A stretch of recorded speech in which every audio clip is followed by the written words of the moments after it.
Continuando con la exposición sobre el aniversario de la Asociación Científica para la Conservación de la Biodiversidad, daremos pase a Rubén Guzmán Pitman.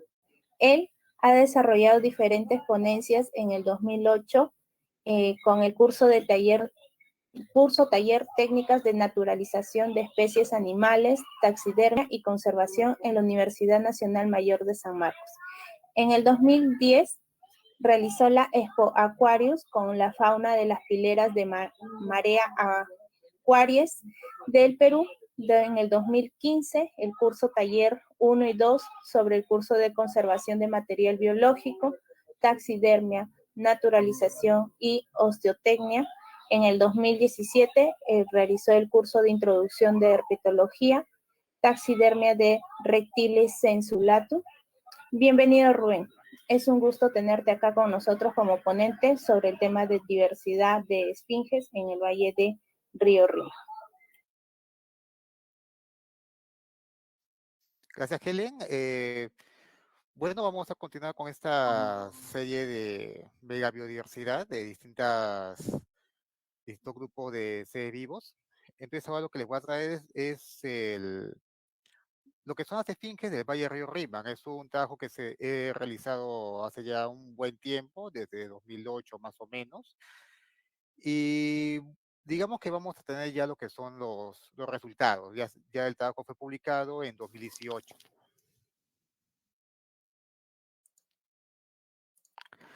Bueno, lo que vamos a ver ahora son un grupo muy, bueno, bastante interesante, lo que son las esfinges, un grupo de lepidópteros crepusculares y nocturnos.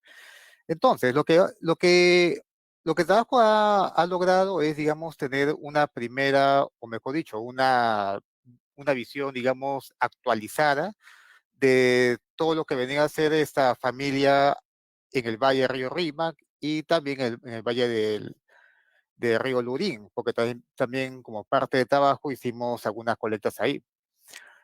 Entonces, las esfinges son principalmente polinizadores nocturnos. Estamos acostumbrados, por ejemplo, a asociar los polinizadores con mariposas, abejas, colibríes u otros animales. Pero también durante la noche hay especies que también realizan ese trabajo secundario de polinizar. Digo secundario porque no es que vayan a polinizar. El animal va a ir solamente por el néctar. Y es como una casualidad que se le pega el polen y ahí es donde se realiza la fecundación cruzada de las plantas. Bueno, vamos a ver unos cuantos puntos. Lo que es la clasificación, la estructura, el ciclo de vida, las especies, los parásitos y las pocas publicaciones que hay sobre el tema. Es, ha sido bastante pobre la bibliografía porque no se han hecho estudios. No se han hecho muchos estudios en cuanto al tema de diversidad en estos casos en lo que es Lima. Entonces, este ha sido uno de los primeros aportes a lo que es el conocimiento de en este caso, los esfingidos en el Valle Río Rímac. Bueno, la clasificación es bastante, digamos, sencilla para el que ya está metido en el tema, pero es un poco quizás entreverada, que por qué los hemos clasificado así. Bueno, las esfinges pertenecen primero a la clase insecta. Bueno, eh, presentan tres partes corporales, cabeza, tórax y abdomen, tres segmentos torácicos, protórax, mesotórax y metatórax, un par de patas en cada segmento. Esto se cumple prácticamente en todos los artrópodos. Y dos pares de alas. Acá tenemos un pequeño problema. Se supone que deberían ser tres pares de alas, pero tenemos solamente dos pares de alas. Y esto es porque el primer par de alas se ha modificado formando una estructura llamada pronoto en la mayoría. Hay especies fósiles que tienen 6 alas, pero son de los Paleodictyoptera. Es un grupo ya, digamos, extinto. Mientras que los insectos actuales, digamos que tienen normalmente 2 alas un par puede estar modificada, pero es, digamos, la regla en los insectos actuales. Hay, claro, las excepciones que no tienen alas, como por ejemplo los Siphonaptera, algunas familias, y bueno, pues en general todos los insectos tienen, por regla general, dos pares de alas. Las esfinges pertenecen al orden Lepidoptera. Lepis significa escamas, Pteron alas, así que sus alas y su cuerpo están cubiertos por escamas. Ahora, hay dos tipos de escamas, las escamas tectrices, que son las que van a recubrir el cuerpo, y las escamas eh, sensitivas, que van a estar conectadas directamente al sistema nervioso. Estas le van a permitir, digamos, tener la sensibilidad, por ejemplo, para controlar el vuelo y algunas cosas por el estilo. Porque también tiene que tener cierto control, no es que vuelen eh, por instintos, tienen cierto control en el vuelo. El aparato bucal de los lepidópteros está modificado en una probóscis. O sea, todas las estructuras, las mandíbulas, las maxilas, el labro, el labium, todo digamos, se resume en lo que es la probóscis. Es bastante compleja porque son dos partes que se juntan al momento de eclosionar el animal, el insecto adulto. Y con eso ya forma lo que es un tubo. En algunas especies, esta probóscis está atrofiada, como en el caso de unas especies europeas, la Acherontia tropos, que tiene la probóscis atrofiada y simplemente se alimenta de sus reservas de grasa que ha acumulado durante su fase de larva. La familia Sphingidae es bastante reconocible. En la mayor parte de los lepidópteros, lo primero que nos va a llamar la atención son las alas. En los Sphingidae no tanto. En los Sphingidae, tanto las alas como el cuerpo, digamos, nos llaman la atención. Digamos, son también de carácter taxonómico diagnóstico. Entonces, esto también representa una forma bastante segura de poder determinar una especie, siempre combinando las observaciones tanto en lo que es la sala como el cuerpo, las coloraciones y todo eso. La venación también influye. Dentro de la familia Sphingidae tenemos dos subfamilias, la subfamilia Sphinginae y la subfamilia Macrolocinae. La subfamilia Sphinginae tenemos, por ejemplo, la tribu de los Sphingini, con 5 especies descritas para la zona. Agrocingulata, Cochitius anteus, Manduca mossi, Manduca rústica y Manduca sexta.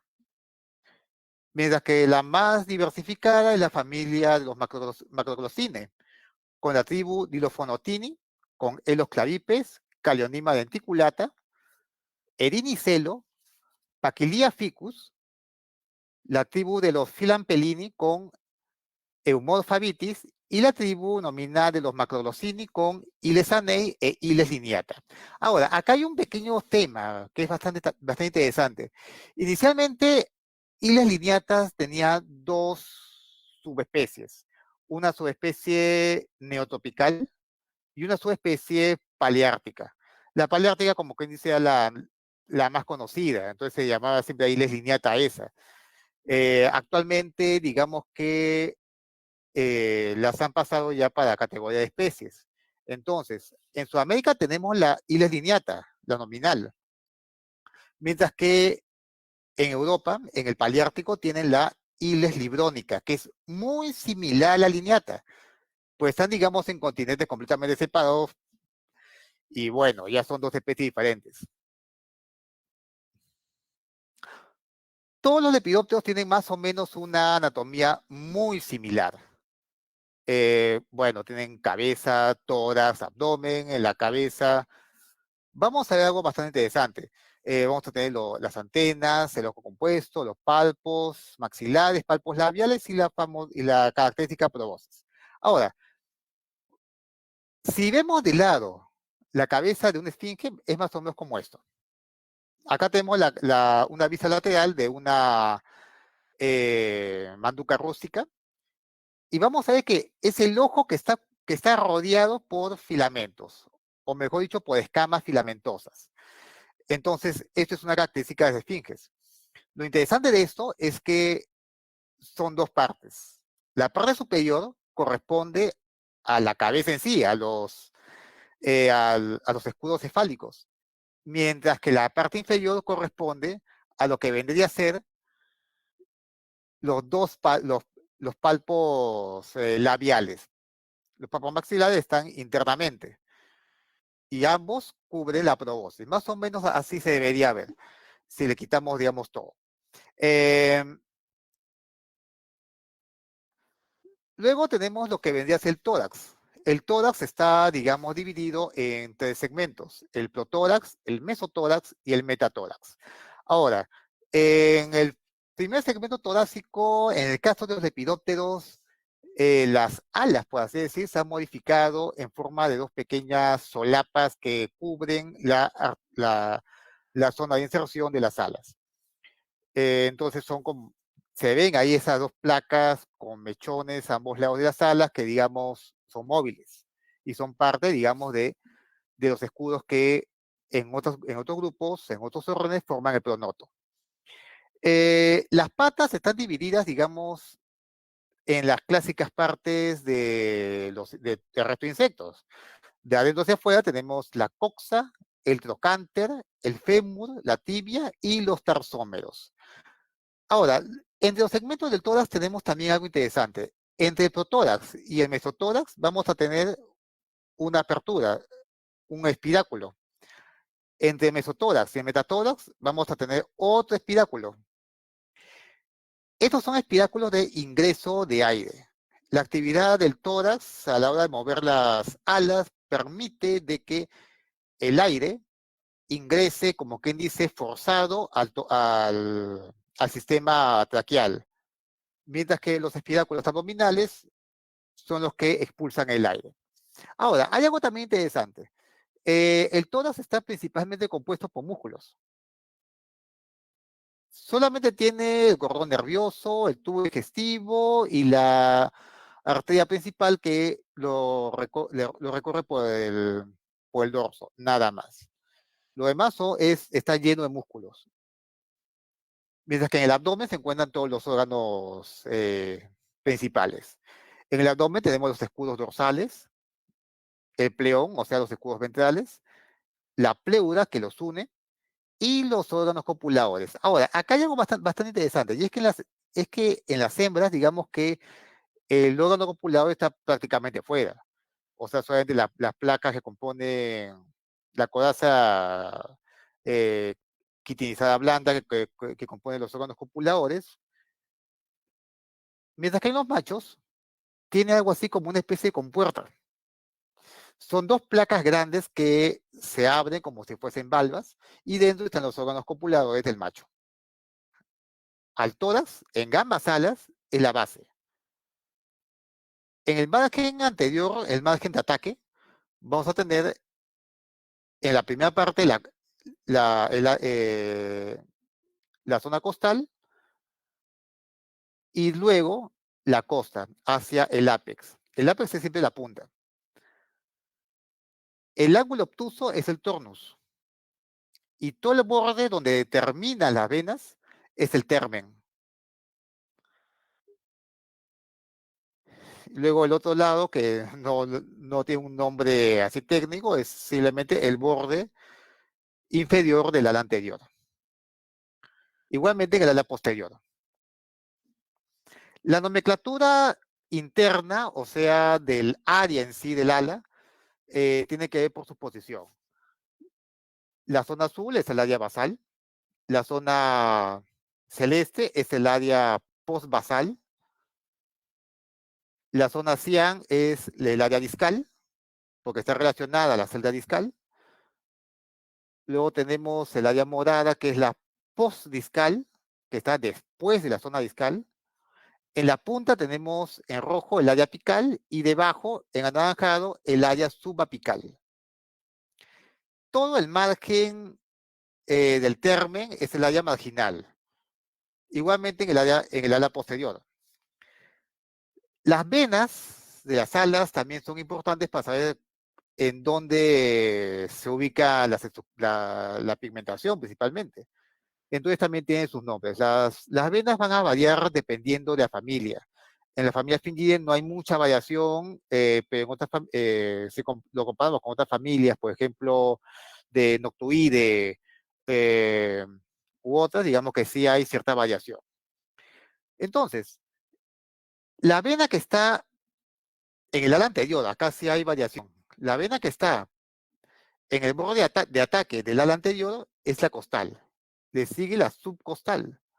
Luego, una vena grande que empieza en la base es la radial 1, que se divide también en la radial 2, que llega hasta el ápex. Debajo se encuentra la radial 3 más 4, que se divide de la radial 2. La medial 1 se divide de la radial 2. La medial 2 nace, digamos, en un punto medio, que no está conectado con ninguna vena de la celda discal. La medial 3 se conecta con la cuerda discal lateral. La cubital 1, la cubital 2 también se conectan a la misma vena, mientras que el anal 1 se conecta directamente a la base. La nomenclatura del ala posterior tiene sus variantes, tiene una variación. Primero que hay una vena suelta, sin contacto con la membrana, que es el frenulum. Luego tenemos la subcostal más radial 1, son dos venas fusionadas, el segmento costal. Tenemos la medial 1, medial 2 y medial 3 que le continúan. Luego la cubital 1 y cubital 2, más o menos lo mismo que el ala anterior. Pero acá tenemos dos anales, anal 1 y anal 2. ¿Pero qué es el frenulum? El frenulum es una estructura bastante interesante. Digamos que se ha modificado, que tiene como quien dice, una evolución convergente con otros grupos de insectos. La idea es simplemente de hacer que el ala anterior y el ala posterior tengan, digamos, una unidad estructural. O sea, que mientras vuelan, lo hagan las dos al unísono, al mismo tiempo. Entonces, la idea es simplemente de juntar las dos alas para que trabajen al mismo tiempo. El frenum es esta estructura, esta espina, esta vena solitaria que sale de la base y se inserta en una especie de estuche formado por unas cerdas que se encuentran en la radial 1 de la anterior. Entonces, con esto, a la hora que la esfinge bate las alas, lo va a hacer como si tuviese una sola ala. Otros ejemplos bastante similares son, por ejemplo, los himenópteros, donde el ala posterior tiene una serie de pequeños ganchillos que se anclan en una vena del ala anterior. Igualmente, en los hemípteros, aunque no rincan, tienen un reborde del ala posterior que se ancla en otro reborde del ala anterior. Y también permiten de que ambas alas puedan funcionar al unísono. La metamorfosis es digamos, lo común en prácticamente todos los insectos. Tenemos 4 tipos de metamorfosis principales, o mejor dicho, 3, que se conoce comúnmente. La ametabolia, que no tiene una metamorfosis, probablemente dicha, porque de la larva sale una cría prácticamente igual que el adulto, sin cambios. La hemimetabolia, cuando tiene solamente 3 estadios: huevo, ninfa e insecto adulto. La holometabolia, cuando es metamorfosis completa, o sea, cuando tiene sus 4 estadios: huevo, larva, pupa e insecto adulto. Aquí ya tenemos una fase, digamos, inmóvil. Pero existe otro que es la hipermetabolia, que lo tienen algunos grupos de insectos, como por ejemplo ciertas especies de meloidos, que tienen hasta 7 fases larvarias. Bueno, 7 fases en total. Eh, y es mucho más complejo que, digamos, las metamorfosis que estamos acostumbrados a ver. El caso de los Sphingide son holometábolos, o sea, tienen una metamorfosis completa, con huevo, larva, pupa y adulto. Aunque van a tener algunas variaciones en cuanto a su desarrollo también. Algunos van a ser un poco pequeños, otros bastante grandes y con algunas adaptaciones particulares. El huevo es el primer estadio. Las hembras van a poner los huevos solamente en las plantas que van a comer, las crías, las larvas. Entonces, ¿qué pasa? De que mmm, las plantas que las esfinges van a elegir como las plantas hospederas son, por regla general, tóxicas. Por eso que vemos las esfinges que tienen a veces colores rojos, amarillos, blancos y negros, que son colores de advertencia. Entonces, estas plantas, digamos, por lo general son tóxicas. Por ejemplo, la manduca rústica se alimenta de lantana cámara, que posee la toxina lantanina. Eh, la manduca sexta se alimenta, por ejemplo, de las distintas especies de nicotiana, que tienen, bueno, nicotina, que es otra toxina. La fase larvaria es la fase de engorde. Acá la larva tiene que pasar desde los pocos milímetros hasta prácticamente los 13 o hasta 15 centímetros, dependiendo del tamaño. Acá en Lima, la larva más grande es la de Cochicius anteus, llega hasta los 13 centímetros de largo. Acá es donde van a adquirir las toxinas por medio de la alimentación por estas plantas tóxicas. Aquí en las ilustraciones tenemos arriba a una oruga de Manduca rústica y abajo una oruga de Ilesanei, más o menos para mostrar los dos principales grupos, los Fingine arriba y los Macroglossine abajo.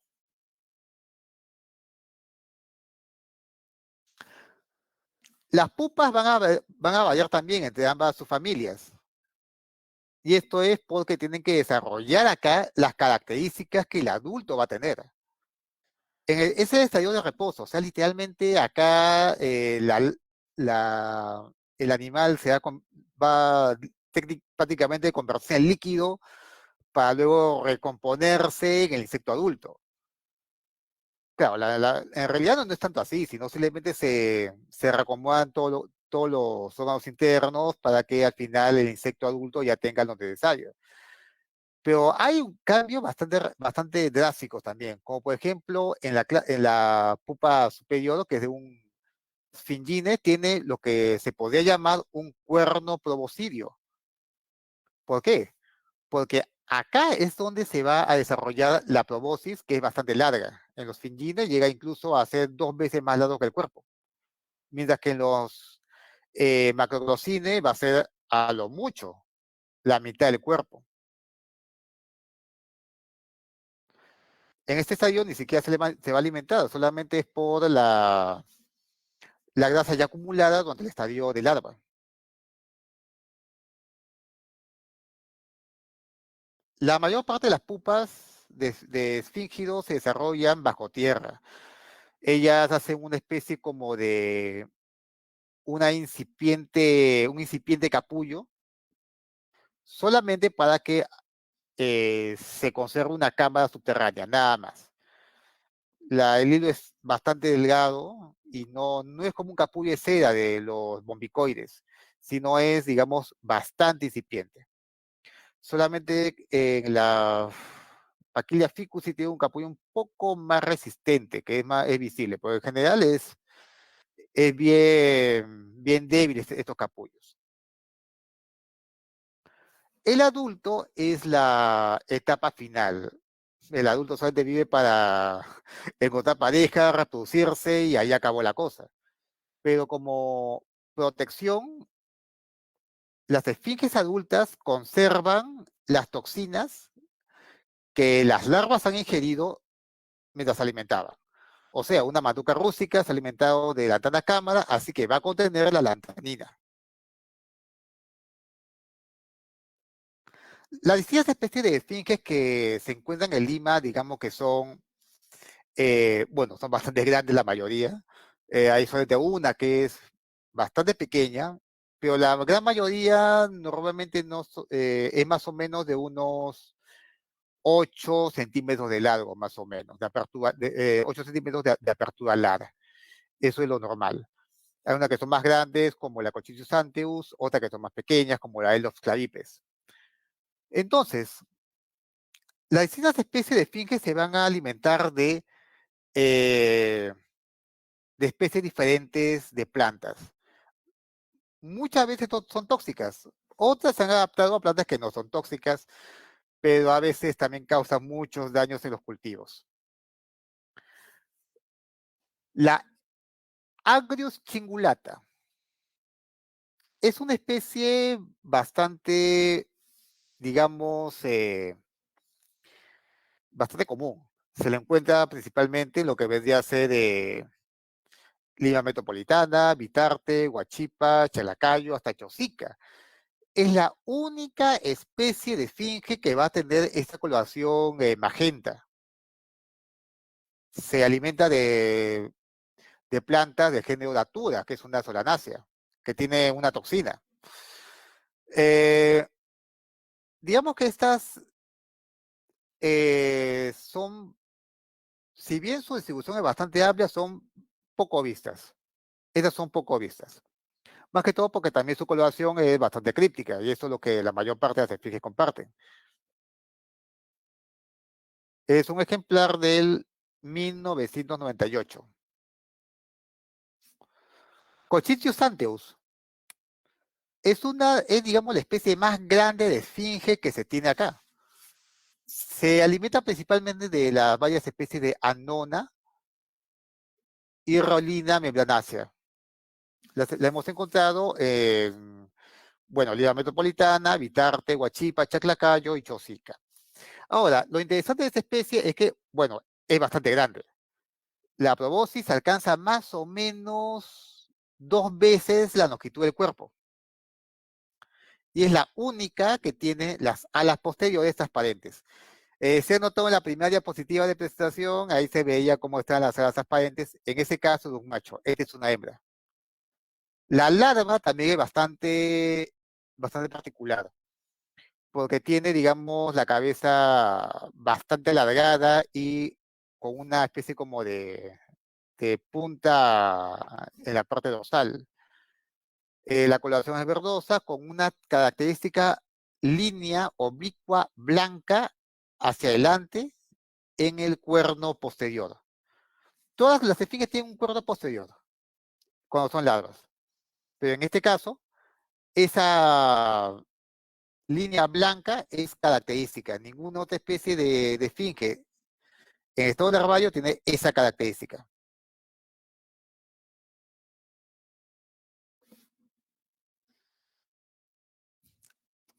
Todas estas esfinges, digamos que tienen la característica de, digamos, suspenderse en el vuelo y comenzar a libar el néctar así. Y esa es una estrategia antipredatoria, porque es menos probable que la ataquen mientras está solamente extendiendo la proboscis en vez de que se pare en una planta. Ahora, como todas las polillas van a tener esa extraña costumbre de ser atraídas misteriosamente por las luces. Se tienen varias teorías en eso. Esta es la manduca rústica. Es una, igualmente, de las más grandes. Esta es la segunda especie más grande de Singide que tenemos en Lima. Se alimenta de la lantana cámara. La hemos encontrado en las localidades de Ancón, Lima Metropolitana, Vitarte, Huachipa, Chaclacayo y Chosica. La oruga es bastante grande, no tanto los 13 centímetros de la Cochicius anteus, pero sí es bastante grande, y tiene una serie de líneas, de 7 líneas oblicuas, blancas con el borde superior morado. Eso es característico de esa especie, en estado larvario. Hay otras especies similares, pero tienen algunas variaciones. En el caso de Manduca rústica, es la única especie que tiene las alas posteriores casi completamente negras. Además, si notan en el centro, van a ver una marca como si fuese una cara, como la esfinge de la calavera, en la que hay un diátopos, algo parecido en esa especie. Y digamos que es la única que también posee esa característica, esas manchas bastante curiosas. Dentro del género Manduca, de Lima, esta es la única que tiene 3 manchas a ambos lados del abdomen. Es la única, ninguna otra tiene 3 manchas. Las demás tienen entre 5 y 6 manchas por lado. Estas son las que tienen el cuerno proboscideo. Ahí vemos la pupa con el cuerno característico de las sfingines.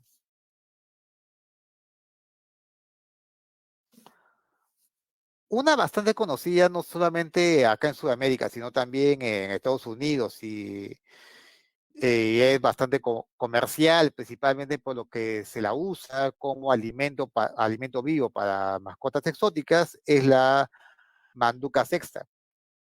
Eh, es, digamos, el tipo de de todo el género manduca. Acá se tiene que tienen 6 manchas amarillas a ambos lados. Acá vemos 5, pero una más pequeña oculta. La coloración es críptica, como en todas, y tiene, digamos, las alas posteriores rayadas. Lo interesante de estas rayas es que se asemejan bastante a otra especie que vamos a ver a continuación. Esta especie se alimenta de plantas del género Nicotiana. Las hemos encontrado en Huachipa, Chalacayo, Chosica y San Bartolomé. Ahora, es bastante similar a la manduca sexta, solamente que tiene, digamos, a la manduca rústica, solamente que tiene el cuerno posterior color rojo, mientras que la manduca rústica lo tiene verdoso. Una muy similar es la manduca Mossi. Bueno, Mossi, la manduca Mossi es una especie, digamos, recientemente descrita.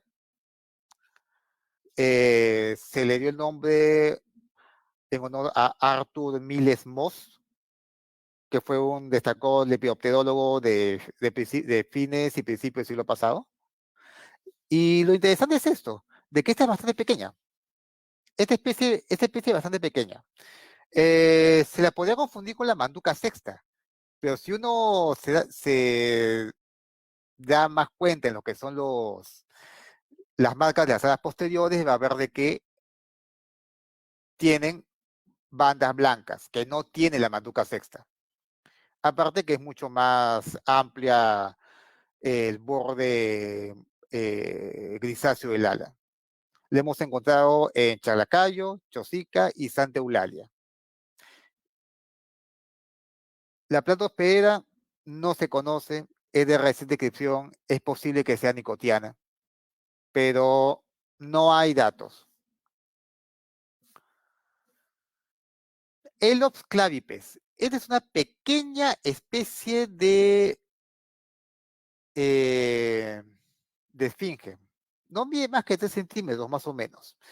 Se alimenta de género Randia, Gutarda macrosperma y Genipa americana. Ahora, lo interesante de estas es que son diurnas. Esas son de las pocas especies de esfinges que son diurnas. A esta le hemos visto volando, buscando el néctar de los jazmines a eso de las 10, 11 de la mañana. Lo característico de esto es que aparte que son diurnas, tienen esta banda blanca muy característica en el abdomen. Ninguna otra especie de esfinge tiene esa característica. Solamente la hemos encontrado en Lima metropolitana y Chaclacayo. Ahora, esta especie ya no la hemos visto. La hemos visto solamente hasta 1985. No, 1998. 98. De ahí, digamos que no la hemos visto más. Es posible que simplemente haya sido desplazada hacia zonas más altas. Hay la posibilidad. Calionima denticulata. Esta es una especie que solamente le hemos encontrado en una zona, nada más, en San Bartolomé. Eh, Se alimenta la larva se alimenta de Bertamontana alba, pero no se tienen todavía muchos datos en Lima de esta. Conversando con el destacado lepidopterólogo, el doctor Gerardo Lamas, me comentó que tanto Elops clavipes como Calionima reticulata eran desconocidos para la zona de Lima, y que estos sean los primos ejemplares que se tienen de esta zona. Erinicelo es la única especie de esfinge que tiene un dimorfismo sexual tan marcado. Las demás, tanto machos como hembras, digamos que son prácticamente iguales. Uno tendría que ver los últimos segmentos del abdomen para saber si es macho o hembra. Pero en el caso de estas, los machos presentan una característica banda oscura desde el ápex hasta la base de las alas anteriores y una especie como de mechón en forma de cuerno en el tórax. Ese es típico de lo erinicelo. Las hembras tienen, digamos, son más modestas, tienen las alas más homogéneas de color de plomo, y igualmente no tienen muchas ornamentaciones, pero sí conservan las alas posteriores color rojo. El color rojo en estos casos significa que la especie es tóxica, es una especie de advertencia. Las plantas hospederas de esta especie, de Linicelo, son Carica papaya, Nidoscolus angustidens, Euphorbia pulcárrima, las diferentes especies de Psidium y Bumelia. Las hemos encontrado en el Valle del Río Rímac, en Chaclacayo y Chosica, aunque también las hemos encontrado eh, en el río Lurín y también en Cañete. Paquilia ficus. Esta es otra de las que son bastante grandes y bastante atractivas en su fase larvaria. Bueno, lo característico de estas es su color pardo verdoso, principalmente, con, la, con una marca en la parte anterior del ápex, en la parte frontal del ápex, más clara que el resto del ala, además de bandas oscuras y amarillentas en las alas posteriores, y lo característico, una pequeña mancha blanca en el tornus. Eso es característico de estas. Las larvas son polícromas. La más común es la que tiene el dorso rojo y, digamos, los lados, los flancos y el vientre verdosos. Hay otras formas que son completamente verdes, hay otras que es, digamos, moteada, que es semejante a una corteza. Eso depende bastante de la alimentación, de las condiciones ambientales que esté expuesta la larva para que tenga ese cambio, pero todas corresponden a Paquilia ficus. La pupa es una típica pupa de macrolocine, sin el cuerno proboscideo. Entonces, Paquilia ficus incluso nos dice de qué se alimenta. Se alimenta de prácticamente todas las especies de ficus. Y Artocarpus integrifolia. Aparte, se ha registrado en prácticamente Lima Metropolitana, Chaclacayo y posiblemente Chosica. Él es un espécimen que fue encontrado en el Instituto de Surco, ya en el 2008.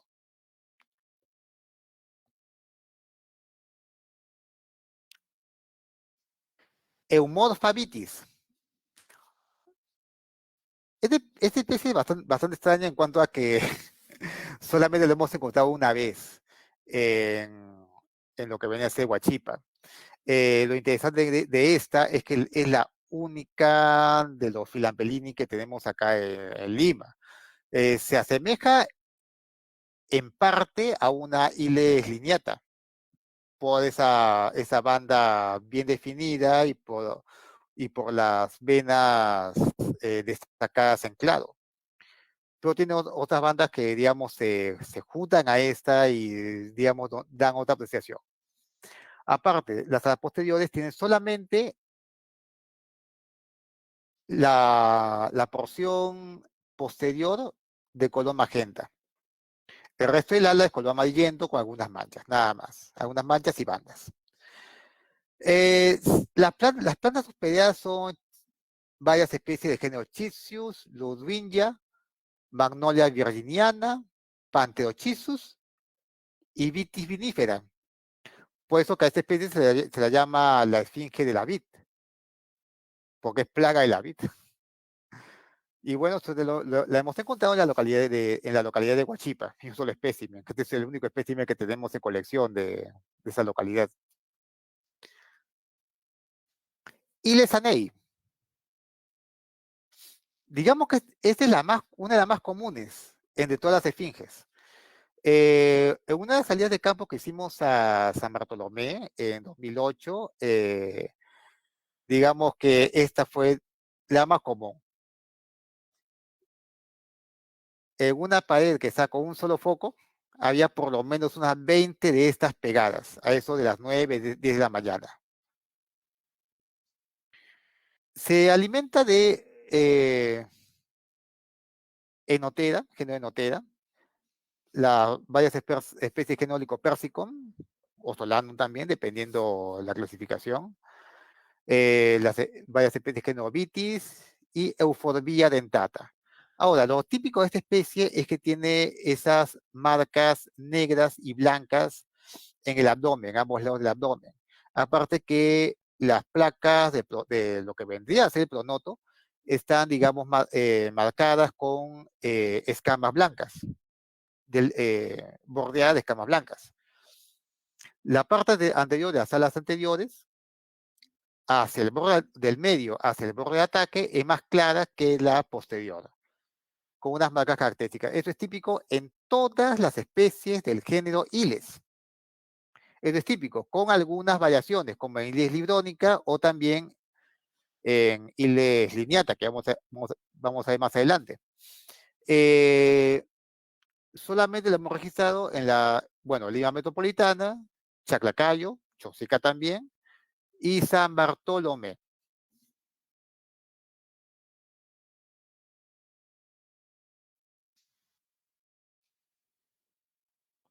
Iles lineata.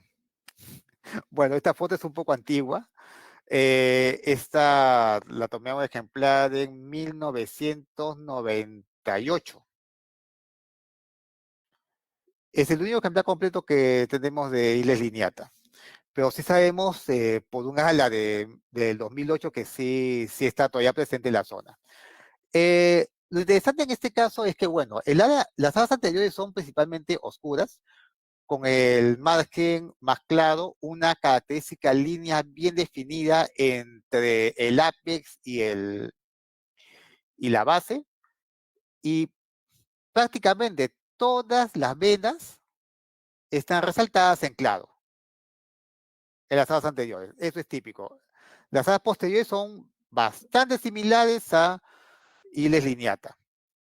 Y ahí tenemos las larvas, que es también bastante vistosa, bastante particular. Lo interesante, las larvas del género Ile son que tienen la cabeza y el último par de patas, el último par de ceropatas rojizo. Eso es típico en este grupo. También puede ser rojizo el cuerno posterior, que es característico de las larvas de Stingide. Igualmente se alimenta de Oneotera, Lycopersicum, de Viti, de Euphorbia dentata. Solamente le hemos encontrado en dos localidades, en Chaclacayo, el ejemplar de 1998, y en San Bartolomé, el ala del 2008. Los Fingidae van a tener obviamente que parásitos, como la mayor parte de los lepidópteros. Muchas especies, digamos, que son parasitoides, es decir, que van a matar al hospedero. Como el caso de Otesia congregata, es una especie de braconide que inyecta sus huevos dentro de la oruga viva. Las larvas van a devorar a la oruga, van a consumir sus reservas de grasa, mientras ésta tranquilamente hace su vida comiendo la hoja de lantana. Ya cuando se ve de esta manera, con esos bultitos blancos, es cuando ya todo está consumado. Las larvas han salido como la foto inferior y ya comenzaron a hacer sus capullos. Esos bultos blancos son capullos. De ahí va a salir, de cada uno, va a salir una pequeña avispa parasitoide ya completamente desarrollada. La larva normalmente no sobrevive a este ataque. Una vez que salen, poco tiempo después se comienza a secar y bueno, ahí muere la larva. Existen otros parásitos, algunas especies de moscas también depositan sus huevos y igualmente devoran la larva internamente. Pero este es el caso más característico porque se encuentran con cierta frecuencia larvas de esfinges con los capullos de esta especie, de Cotesia congregata.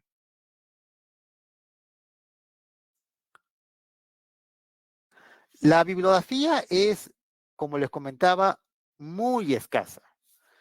Digamos que no se encuentran muchas referencias. La referencia más actual es la que hicimos Ricardo Vázquez y yo en el 2018, que ya está publicada en la revista castellana, donde hacemos estas descripciones que les estoy comentando. De cada una de las especies de esfinges que se encuentran en el Valle Río Rímac y también en este caso para Cañete.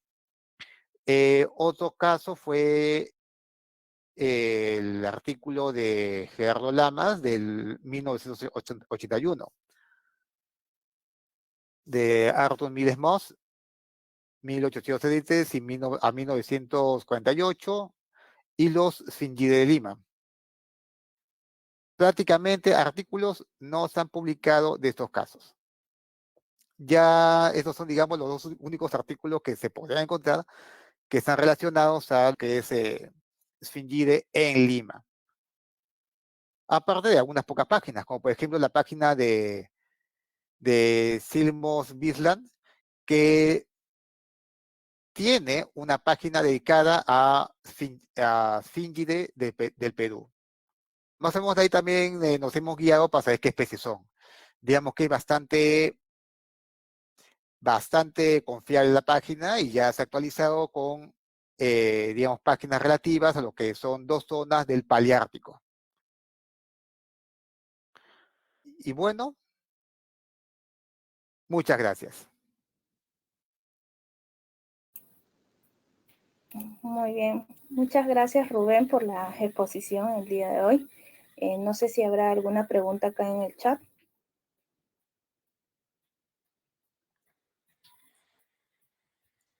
Estaba leyendo un poco acerca ¿puedo referirme normal al género de estos animales nocturnos, estos insectos nocturnos como polillas, ¿verdad? No hay ningún problema. Claro, o sea, técnicamente son polillas. O sea, polilla, digamos que se refiere a todos aquellos lepidópteros que pliegan las alas hacia los lados al momento de descansar. O sea, eso es lo que significa polilla, generalmente. Y todas las polillas en estado larvario también se alimentan de la celulosa de la madera, o hay alguna especie de polilla que no haga eso. No, o sea, las polillas propiamente dichas, o sea, ojo, no hay que confundirlas con las termitas. Las termitas sí se alimentan de la Exacto. madera.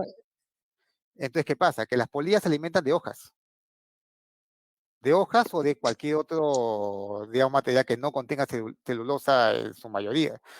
Las termitas sí requieren protozoarios ciliados que descompongan la celulosa y son los únicos que pueden, digamos, procesar eso, porque tienen protozoarios.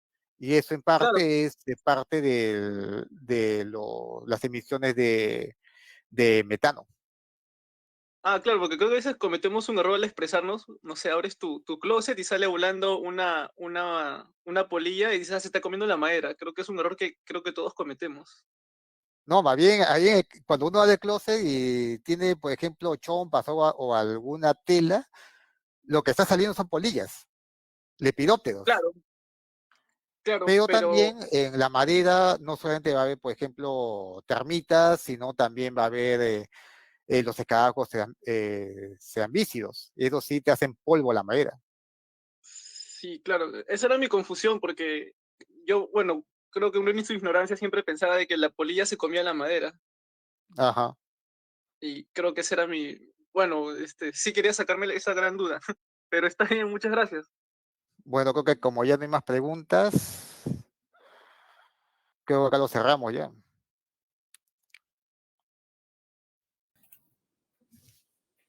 Bueno, con esto concluimos nuestra charla virtual de hoy por el aniversario de la asociación. En nombre de la Asociación Científica para la Conservación de la Biodiversidad, le agradezco a los ponentes, Uriel y Rubén, por haber aceptado nuestra invitación y compartirnos sus trabajos realizados en la asociación.